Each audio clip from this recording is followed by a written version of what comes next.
We'd like to acknowledge the traditional custodians of the land on which we live and work. I'm on Darug and Gundungurra land. Holly is on Ngunnawal land. Charlie is on Wongal and Gadigal land. And all of our listeners in so-called Australia are also on unceded First Nations land. Always was, always will be. Welcome to Somebody You Love. Or The Sale of Two Titties. I'm Jenna Love. And I'm Holly Hart. And we're experts in disappointing our parents, breaching community guidelines, and banging the people who vote against our rights. Today we are joined by Charlie, a gay male escort who is not currently doing sex work, but who has many years' experience in different areas of the industry, having started initially in New Zealand. He is the male project worker at SWOP New South Wales and is the main point of contact for men working in New South Wales, but also provides support to workers of all genders. He is here today to speak about his personal experiences in the industry, but of course we always have SWOP and all of the Australian peer orgs listed in the show notes, so check out the awesome stuff that they do. Just popping in with a little note that as a general rule on this show, but one that is particularly relevant to this episode, when we refer to men, we are including people who are male identifying and male presenting. Similarly, when we talk about women, that refers to people who are female identifying and also female presenting.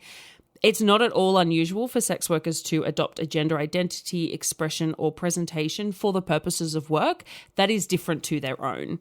So today we're talking about gay male escorts, but not everyone that could be categorized in that way actually identifies as gay, as a male, or even as a sex worker, which is something that I think Charlie's going to chat to us a bit about later on. Hello, welcome to the show. Welcome. Hello, thank you for having me. Hello, how are we going? Yeah, good. We're a bit tongue-tied today, but that's not unusual. No listeners will ever know day. that it'll be beautifully edited and they'll think we're professionals.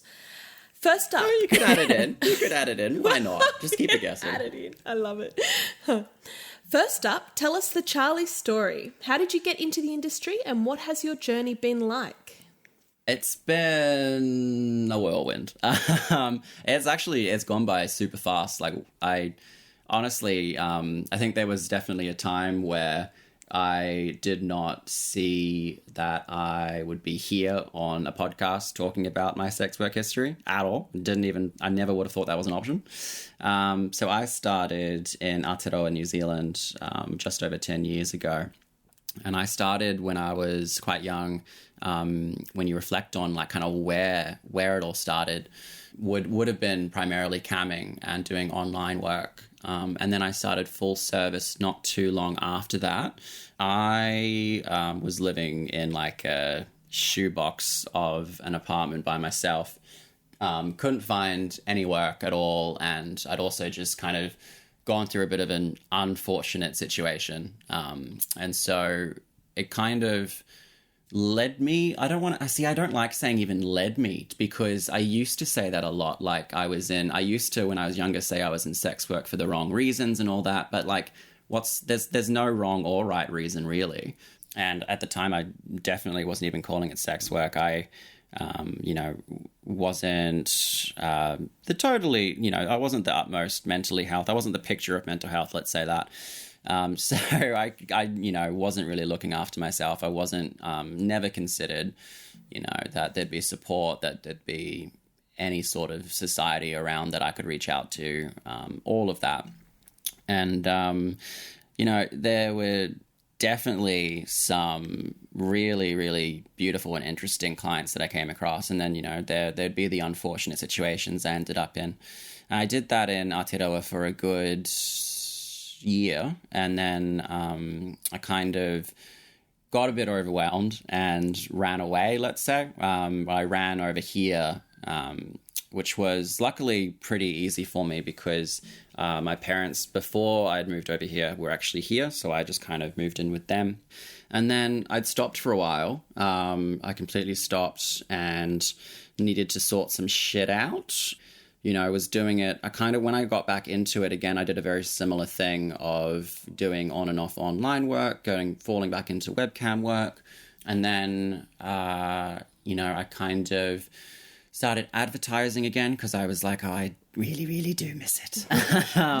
So I got back into full service. I wasn't doing it as full-time as I was when I was back in New Zealand. So it would be kind of on and off, and I really kind of clung to regulars more.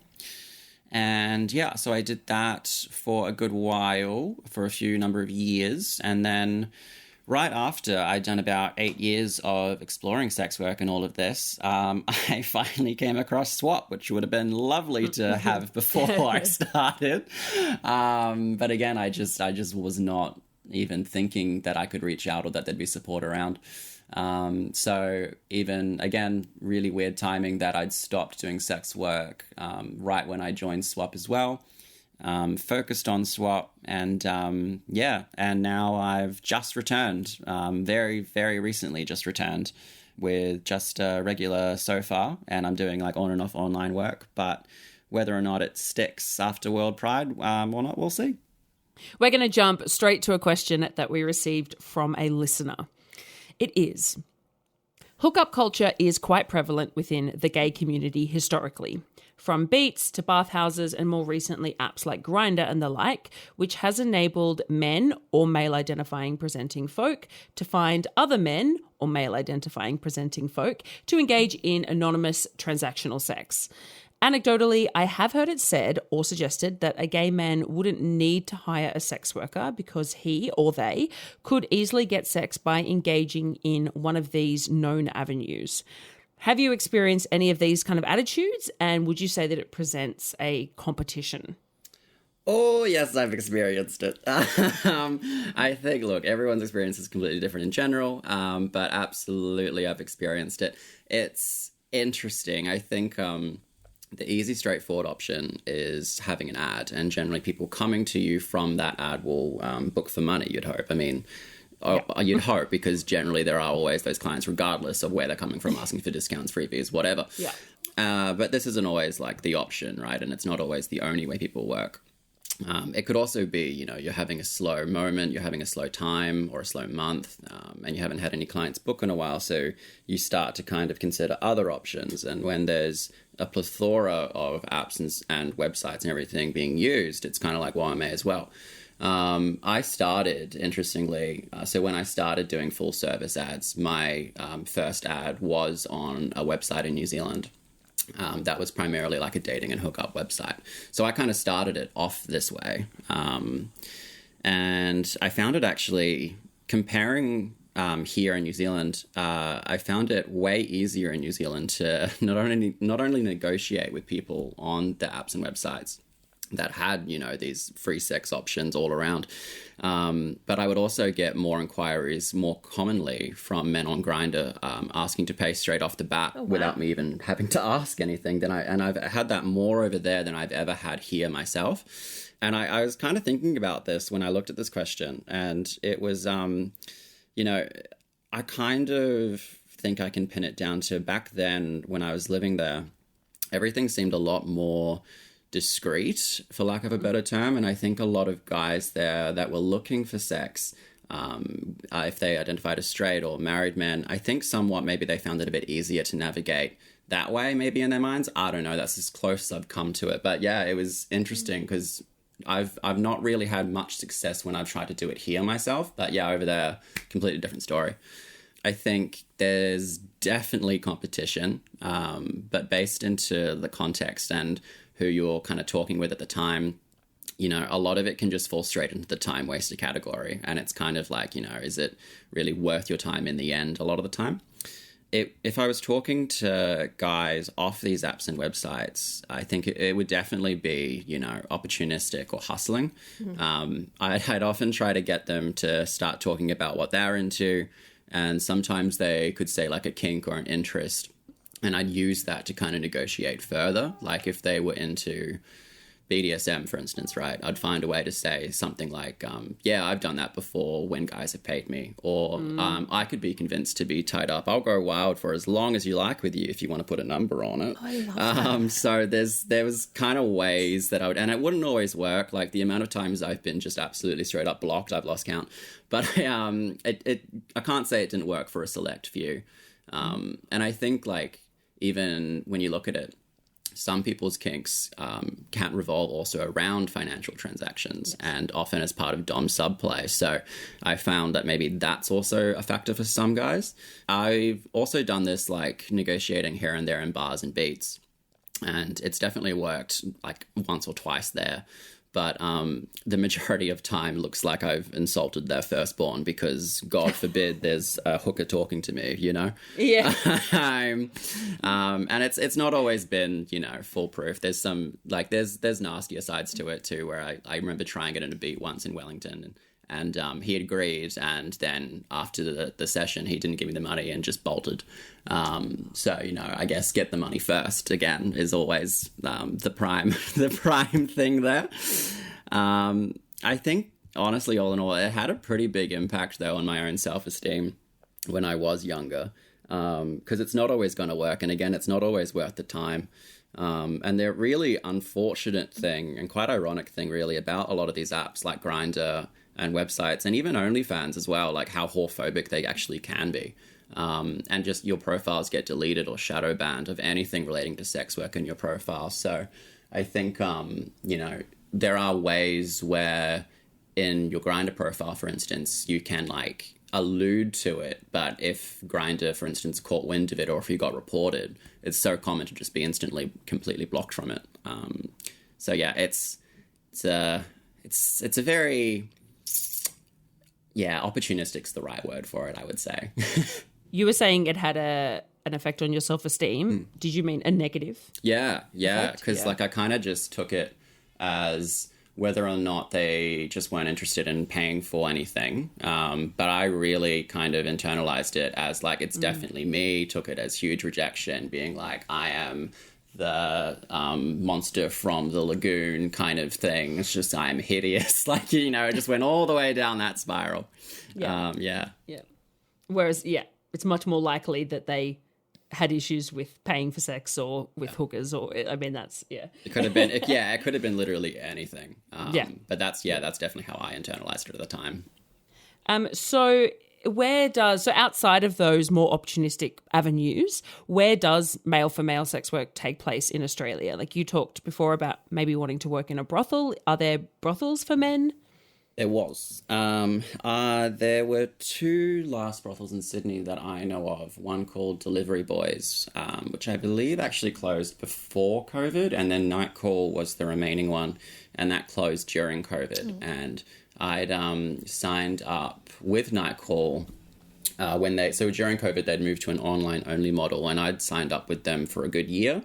While they were just operating online. So it was, again, really unfortunate timing, and I'm just very lazy, so I should have really gotten onto it way faster.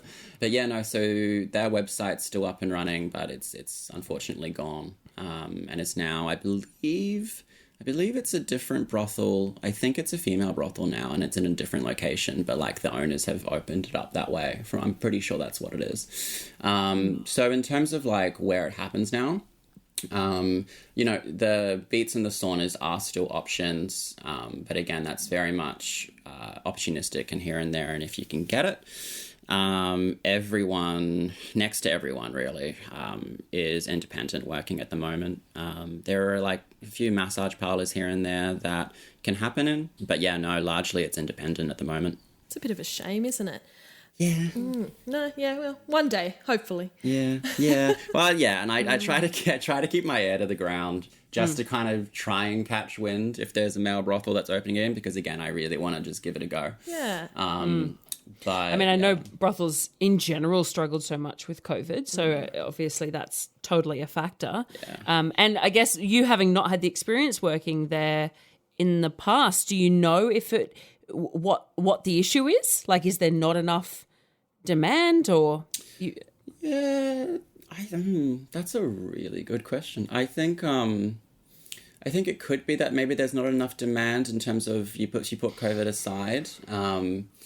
I think you could even, I guess, I don't know, maybe you could even argue that if the majority are working independently, is there a competition thing that they're facing?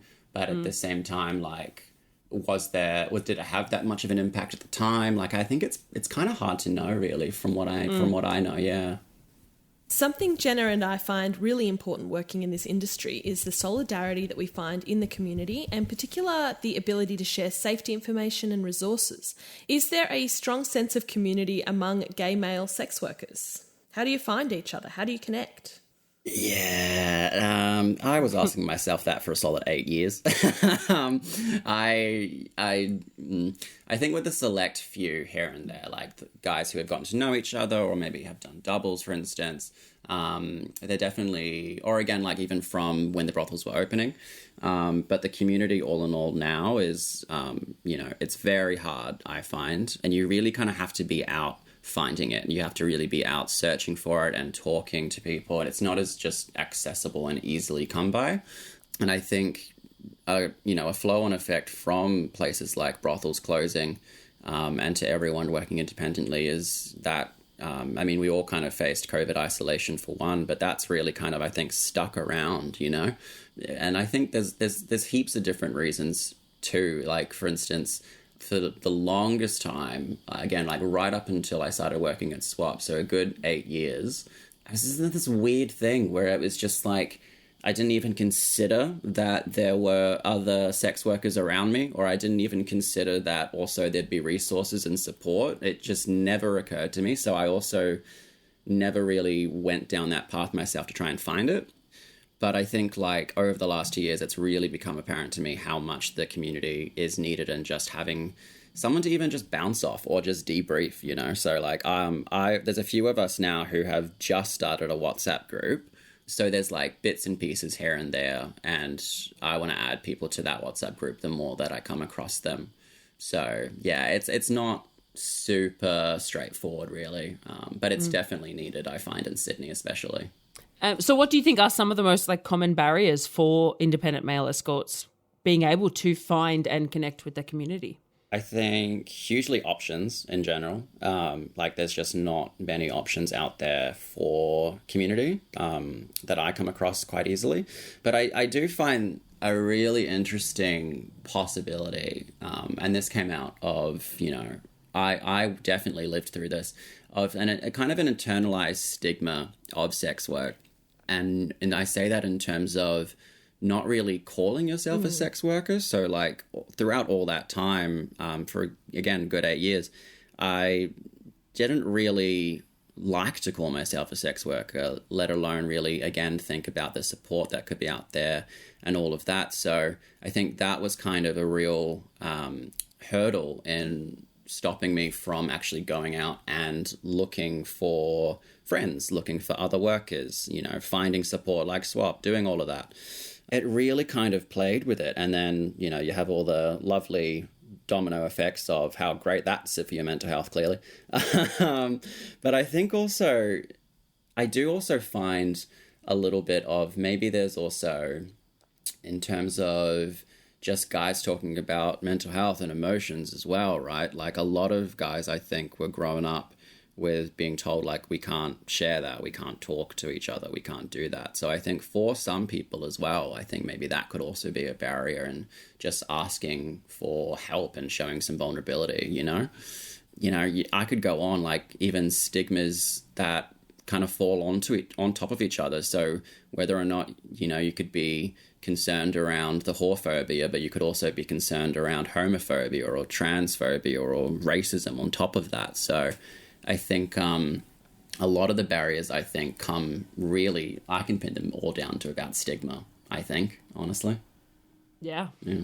This is very sad, because I'm thinking of all of the lonely, the lonely guys out there that just, they either don't identify as sex workers, or they feel shame, or they feel like they don't, sometimes I guess I take for granted how lucky I am to have the community around me that I do. So yeah. I mean, and don't get me wrong, there's definitely a good chunk still of guys out there who are just, doing their thing, loving it, and just all for it for themselves. But I think for, when I continuously and consistently come across other guys who are working, and just ask, like, how do you meet other workers? How do you know this stuff? It's not always easy and straightforward for a lot of the guys. I mentioned this to you the other day, Charlie. We were talking about the time we spent in the industry before being connected with community, and that thing where, like, I don't think I identified as a sex worker, but I was I didn't feel shame about what I was doing, but it just literally never occurred to me to Google other workers. I didn't think anyone else was doing it, and I don't know why I didn't think anyone else was doing it. Yep. And then as soon as you get into the community, you're like, oh my God, so many people are doing it. Oh my God, So it's just this weird brain disconnect where I just didn't think it was a thing. And like, of course it's a thing. And we see it represented in media very poorly, but we see it. So I don't know why. But anyway. It's bizarre. I don't understand it at all as to why. Like, again, whether it's like because you're not ready to even consider taking that step, or maybe again it's like an impact of that internalized stigma, like who knows, but it's just so strange because you could work in any other profession and be like, not even think twice about like what kind of support I could get or other people that might have worked in similar fields. You don't even think twice. But for sex work, for some reason, just not. I was definitely the only sex worker in all of the world. It's only me. I'm alone. Yeah, exactly. It's very only gay in the village. Yeah, very that. Something we're always raving on about on this show is that not all sex workers are women, not all clients are men, and that not all interactions are between cis-het people. When you go looking for sex work resources online, a lot of what you can find about sex work tends to talk about sex workers as women. What information is missing for men? I think really a lot of transparency of just where and how to get into it. And a lot of the resources that are, the first, if you're just doing a Google search, for instance, a lot of the resources that pop up first are articles that, while a lot of it's still, valid now, they were still written decades ago. So, even before decrim. So like, I think there's a lot of updating that needs to be done. And, there's hardly any resources on screening and safety in terms of it. So, a lot of, like, I definitely hardly screened and even thought about my own safety, especially in Wellington. I was, so far away from even considering all of that because, again, I just had such a warped view of sex work back then. And, I think another big one as well is that men who have also faced violence in any form in or out of sex work and, finding out how to navigate it, but not only how to navigate it, but also identifying it. And then you could continue on terms of like even just tips of, how to get and stay hard or skill shares on all different services you can provide that's not necessarily penetrative. Like I remember there quite early into sex work. I had this booking for about an hour and I couldn't get hard at all. Like it just was not happening. The guy wasn't great, so there was that. However, That happens. It happens. However, at the end, like he was fine. He didn't really care too much about it. And he actually said, because what I did was I gave in to my own insecurity, and I ended up giving him a refund of $150 for half the booking because I couldn't get hard, and I just gave in to my own insecurity. And all he said back to me was, I just figured you'd had a booking before and just couldn't. Like, he didn't care, but I really gave into that, Yeah. Again, I could keep going, but actually a huge chunk of what's missing that I do not see anywhere is resources for trans male sex workers, I really don't see that anywhere. I've been slowly, and I say this, and I started this idea like months ago, and I've not done a lot, but I'm still doing it. I'm slowly wanting to kind of make a bit of a resource for guys all over Australia in terms of sex work and adding things, everything I've just said and more into it. And, my big hope with it is to kind of collaborate with a lot of other workers who are keen to kind of share stories and share other tips they've learned as well. And then maybe make that into something, because I think it's just needed, Yeah, I think that would be fantastic. Yeah, I'm a very lazy person. I just need to get on to doing it.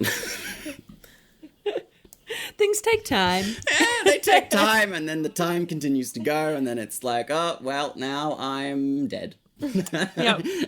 And we're really pushing it to keep using COVID as an excuse now. Yeah, I was about to say, Absolutely. we need another pandemic. Yeah. Yeah. We need time. God.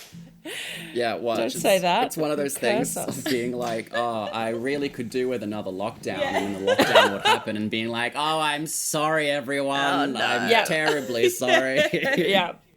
So one of our listeners who has actually just started in the industry himself has asked, what are the main differences that male workers face when it comes to being contacted by potential clients as opposed to female workers? It was really, so the first thing that came to my mind with this is a good majority of my clients have either been not out or identified as straight or were married men, all sorts. And it made me think of, there was this client once that I had that started crying during a booking, and he actually ended up opening up a little bit to me that he didn't know what he was doing, and he got really frightened that he was gay now.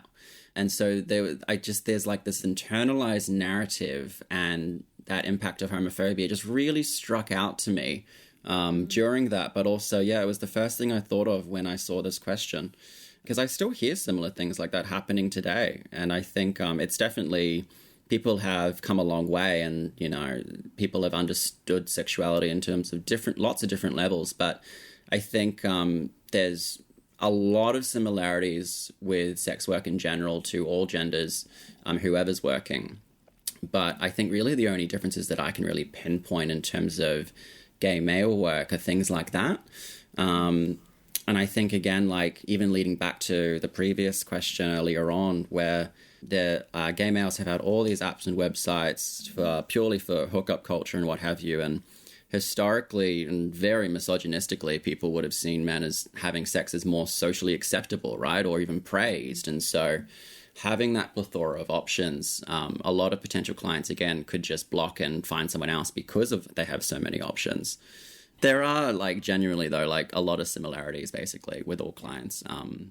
And I think, actually, the main difference that I've ever had myself is people who don't do sex work. And even recently, the amount of times I get the question by baffled people, just, men are sex workers? What do you mean you sex work? You're a guy. It's just like, oh my God, not this again. I could be at big queer events and tell someone that's like, oh yeah, this is what I've done, this is what I do, and it's just mind blowing. It's absolutely mind blowing. It's just like, okay, goodbye now, bye bye. So I think that's a big difference, I guess. Yeah. We've talked about sexual health a fair bit on this show, but we haven't covered how sex workers prevent and or manage HIV. Could you talk us through the options available and what the general attitudes are towards STIs in the community? I think definitely has gotten so much better compared to even 5 or 10 years ago. I think there's been a lot of willingness to really go out and understand it and educate each other and ourselves around things like HIV, understanding undetectable as untransmittable, understanding what PrEP is, understanding all the ins and outs around it, just having the conversations with GPs, even if they don't decide to take PrEP, just being open to it. And I think a lot of that fear that's been around for generations is slowly diminishing over time, which is really, really good. It's not to say that there's not difficulties with it. There's a portion of guys that I hear of here and there that pop up where, I could go to a GP, talk about PrEP, get a script, easy done.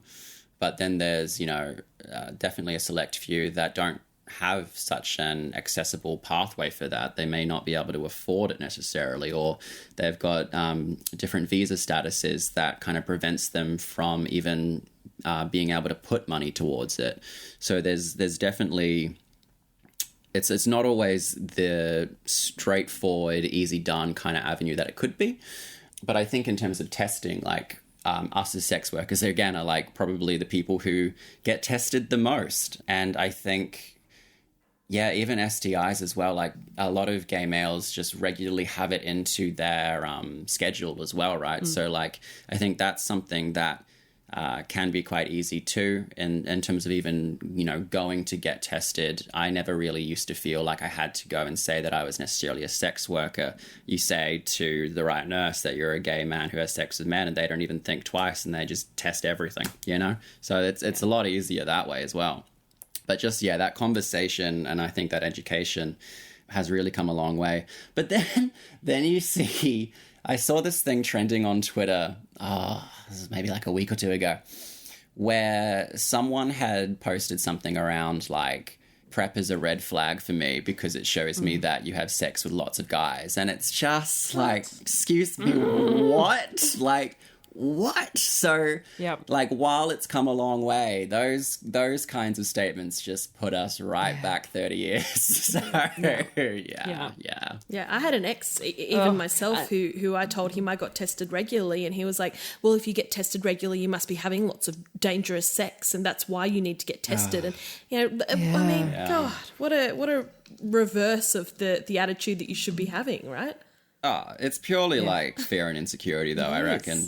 Like, it's just, they probably also haven't been tested themselves, if ever. Of course. And so, like, it's definitely, you can just see how transparent it is of just like, that's just your own insecurity there.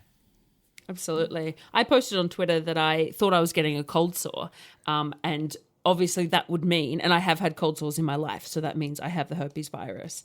And somebody was sort of outraged at how irresponsible it was for a sex worker to talk about having herpes. And I was like, no, it's literally the exact opposite of that. That's what you want your sex worker doing. Like, that's really great. I know. It is, and we all live in this lovely bubble, so it's always a bit shocking when we, encounter that. Oh, yeah. Charlie, do you reckon that you can do a quick little explainer for our listeners about what U equals U is? Yeah. And PrEP as well? Yeah, so U equals U is undetectable equals untransmittable. And so if you're essentially HIV negative and you have sex with a person with an undetectable viral load, is what it's called, you have zero risk of getting HIV, and you don't need to even access PEP at those times, and you don't even need to have been taking PrEP if you've engaged with sex with someone with an undetectable viral load at the time. There's absolutely zero risk of getting HIV. And it's exactly the same risk, right, as having sex with somebody who does not have HIV. Yep, exactly the same. So, like, if you're HIV positive and you have an undetectable viral load, there's a lot of stigma out there of people saying, like, it's really nasty. People will go into the words clean and dirty come up a lot in terms of sexual health testing, and particularly you see it around HIV, and which is just so damaging. And so even when people have U equals U in their Grindr profile or anything, like, I think, again, like, a lot of people have really come a long way, and it's really, really good. But there's still those select dickheads who just really don't get it.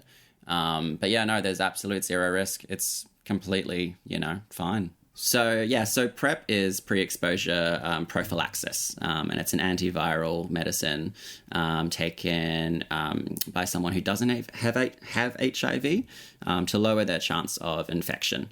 And it's recommended for people who might be at risk of catching HIV, or, if you just want to know your status a little bit more as well. It's recommended for lots of different scenarios, really, but it's always best to, I guess, speak to your doctor around it. It's usually taken daily. Like, I took it daily. And sometimes, there are cases where sometimes the doctor will tell you as well that it can still be just as effective if you take it less often. Like, I think from memory, there's like studies around people taking it after having sex or after possibly being exposed to HIV. And, there's I think mixed results on it, but it is something that is, if you talk to your doctor around, they can tell you more about it, because I am not a health professional. And there is such a thing as on-demand PrEP, which is possibly Could be another thing again. Could be. Yeah, there's a fair few options out there, and you know, it's the really good thing of like the more studies and the more success we get with these studies that come out, you know, the more options that are considered. Yeah. So on the health track, what kind of impact has MPX had on the gay sex working community in Sydney from your perspective? I think people reacted really swiftly to it. Should we first elaborate on what MPX is first, so people listening have some idea on what... Sorry, I didn't want to interrupt you, but I'm like, I feel like just launching it and then retroactively finding out what it is going to be confusing. Yes. All right. Good point. I'm referring to monkeypox, but I believe we're supposed to call it MPX now. Yeah, they have changed it. Yeah, they've changed it to... I last read it as MPOX, but I'm sure MPX is the same thing. Yeah. I think they changed it like a month ago. But yeah, no, it people had a pretty swift reaction to it. I think not even just male sex workers, but the gay males in general. So when it kind of came over, everyone went for it, which is really good. I think a big impact, though, that I just kept coming across was a lot when it started the outbreak. Not even here, like when MPOX just started initially, you just saw so many comments from people saying again that it's just a gay disease, that you only get it from sex, that it's like all of that shit. That's just such a parallel to when HIV in the 80s, right?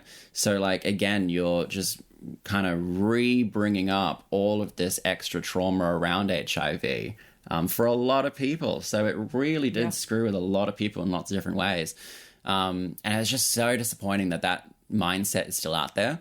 I think, you know, on the flip side of that is you also saw the majority of people talking back to these people and saying, no, you're fucking dumb. So I think like at least, you know, the majority of people understood now, which is good. But yeah, no, I think honestly, I saw the biggest impact from my perspective as a mental health one in terms of just bringing back all of that generational trauma.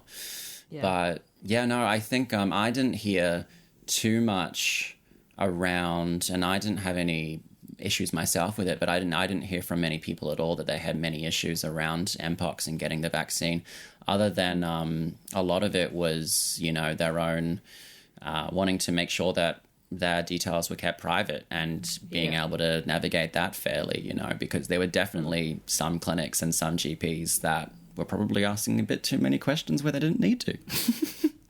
They love to do that. They love to do that. Absolutely. Yes. But, you know, there's, I think everyone reacted really swiftly and it was quite impressive. Yeah, I saw some graphs that showed that in Australia in particular, and of course we get that benefit of being a little bit behind the world with a lot of these things, so we get to see what happens in other countries first. But the rates of transmission actually started dropping before the vaccines came in. So while we did have a really great vaccine uptake amongst the higher risk communities, but also behavioural change was a really big factor. And of course, that you can't really have long-term behavioural change because we're humans. So we'll go back to doing what we always do, and that's why the vaccines are so important. But I think the community, it appears that community level of advocacy and of working together and making the right decisions for yourself and for each other actually was incredibly effective. The graphs were for Sydney and Melbourne. Obviously Melbourne, I think, had the outbreak was a bit worse, but which is exciting. No, yeah, and you're absolutely right. Like, it's just, I guess, that really positive, outcome of calling out that shitty behavior as well. And I say that in terms of, being vocal about your rights as a sex worker, being vocal that you don't have to give as much information as they're telling you have to give, just calling it all out, and then them actually changing it, them actually changing their behavior. And, it's always, I think, way more positive too, is that if someone makes a mistake, your fucks up or whatever, but if they actually had the decency to then be like, you know what? Nah, I see what you mean. I fucked up. I'm going to change that. So let's change the whole process. It's really refreshing rather than just that stubborn wall, Yeah, absolutely. Porn is filled with the gay for pay trope, and amongst female sex workers who see men, there's so many who are actually straight for pay. Is that something you see amongst your peers? I think so, yeah. It used to be, like, in terms of literal terms, all the time back in the day. But I think it's kind of, like, now changing for the better. Because I don't see it as, like, labeled too much anymore, really. Like, often on ads, it's kind of just clearly written out that a worker might see women, men, non-binary, trans, and all sorts of people. And I like to kind of see it, I think, as a bit of a shift from the categorizing language towards kind of something that's a bit more fluid in a society, you know? But there'll be male workers everywhere that identify as straight as well, and will take male clients and vice versa. So yeah, absolutely. Yeah. And I mean, you mentioned before about, I think you said particularly in your early days, you were contacted by a lot of clients who would identify themselves as straight. Is that still something you see a lot of? 100%. 100%. Yeah. I think, you know, again, I like to think that people have more resources and ability to understand their own sexuality if they're going through that. And, you know, I think that's one of the beautiful things, though, even though there were definitely some sad stories that I came across with clients. I think all in all, though, is kind of awesome and fucking beautiful that, like, I kind of got to see it happen, but also got to kind of help them explore that, if that makes sense, and really kind of help them figure it out a little bit. Yeah, no, I think I like to think that a lot more people are more comfortable with their sexualities now, but it's absolutely still a common ground.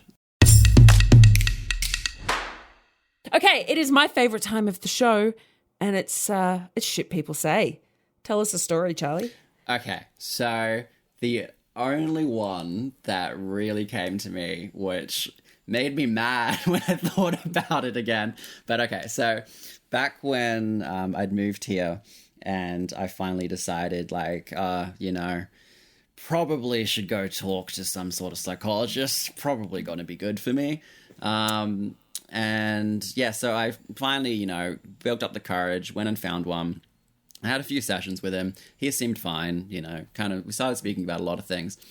And it was about, it wasn't too far into it, but it was about session 3-4 that I told him that I'd faced sexual abuse. And this was before I'd even started sex work. And this was the main reason that I was in these therapy sessions and engaging with this guy. And so we started talking about this.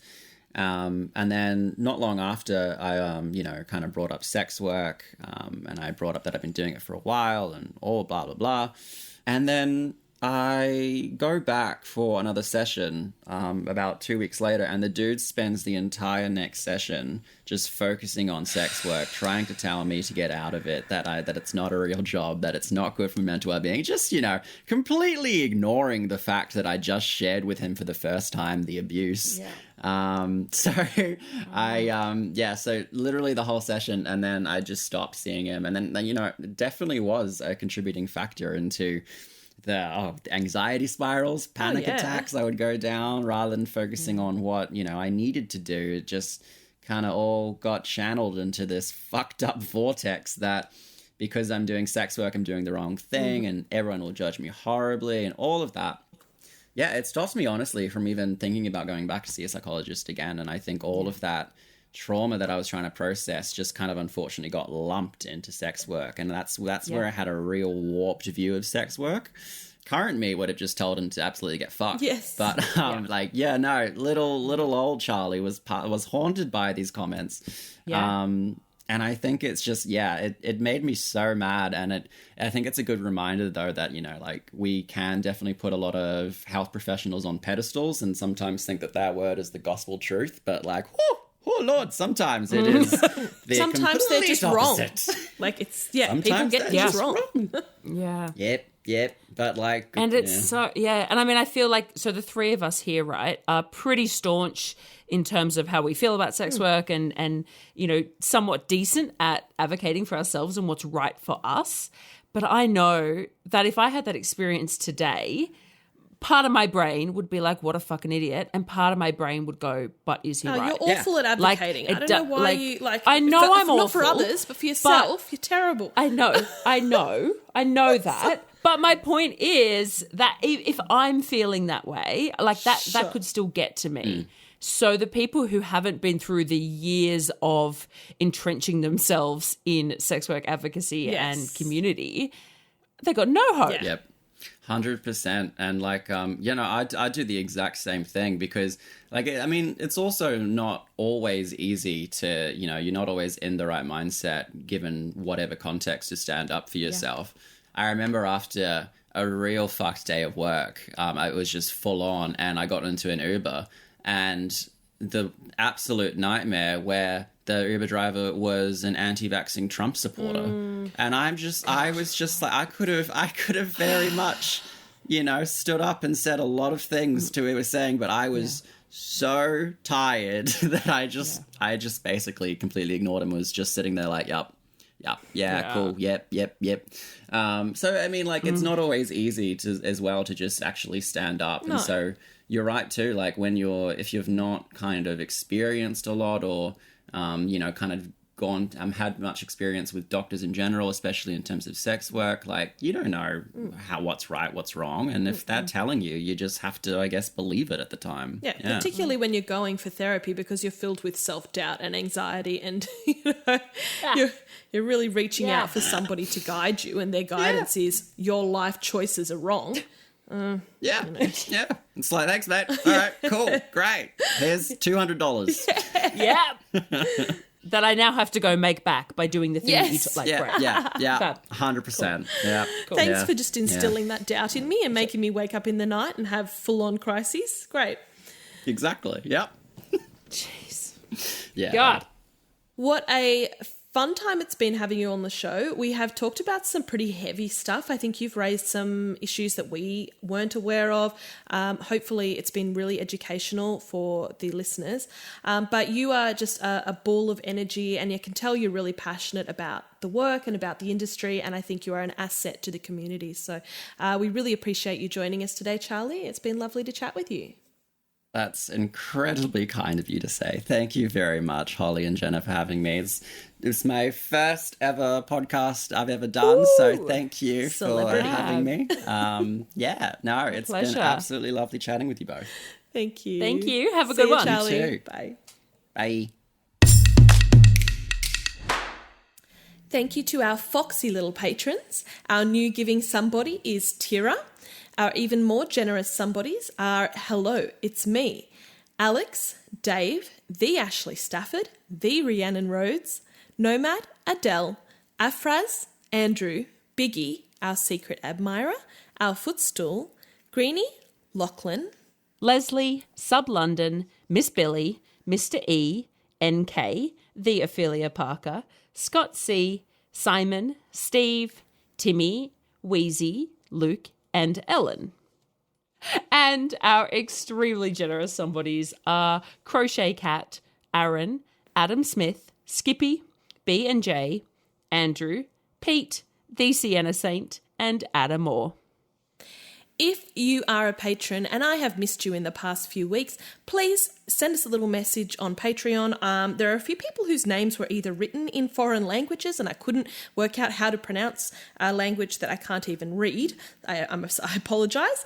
So if you could just send us a message, or if I've missed you because I'm just absent-minded, I'd appreciate it.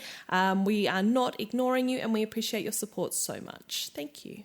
And on that note, have a good one. Bye. Yeah. Catch you next time. Bye. Please look out for us on Twitter, Instagram, Facebook, and Patreon. Our name everywhere is Somebody You Pod, as in podcast. Our Patreon starts at just $3 a month, and you can get all of our episodes ad-free and a day early, plus bonus episodes, behind-the-scenes action, bloopers, and more. Thank you for taking the time to listen to the voices of sex workers. And remember, somebody you love might just be a sex worker.